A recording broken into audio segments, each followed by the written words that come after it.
এ খালি bus stand যাবে না ভাই, যাইতি না গেলে গা ভাই রিক্সার চার্জ নয় ভাই। তখন এই জ্বালায় আর ভালো লাগে না, রিক্সা চার্জ নাই তো রাস্তার বই কিনলে গা ভাই আমি যাইতাম না ভাই। ভাই জানোই রে কেমনে যাই ভাই, রিক্সার চার্জ নয় ভাই। বাস স্ট্যান্ড যাবেন? হ ভাই যাবো। কত টাকা?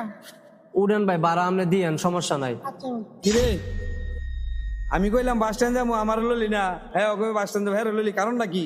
ভাই আপনি কিভাবে আয়া কইছেন? আর এই যে এই বড় ভাই আইছে, বড় ভাই আয়া কিভাবে কইছে? ভাই আমরা রিক্সা চালাইতারি ভাই, কিন্তু এরকম ব্যবহার তো ভাই আপনার আশা করি না ভাই। রিক্সা চালাবে আপনি বালা করে আয়া কই থাকতেন, আমি 100 বার যাইতাম ভাই। আপনার ব্যবহার আমার ভালো লাগছে না ভাই, এর লাগে আপনার না করে দিছি ভাই। আচ্ছা ভাই উড়েন, আপনার লইয়া যাইতাছি। ঠিক আছে। পরবর্তীতে ভাই মানুষের সাথে এরকম করবে না। রিক্সা যারা চালা হেরাও ভাই মানুষ, হেরাও ভালো ব্যবহার পাওয়ার ভাই কিন্তু যোগ্য। না ঠিক আছে, কোনো কাজই ভাই ছোট না। তো রিক্সা ড্রাইভারদের সাথে ভালো ব্যবহার করবেন, ওরা অবশ্যই আপনার উপকার করবো ভাই। উড়েন ভাই। ঠিক আছে, যান।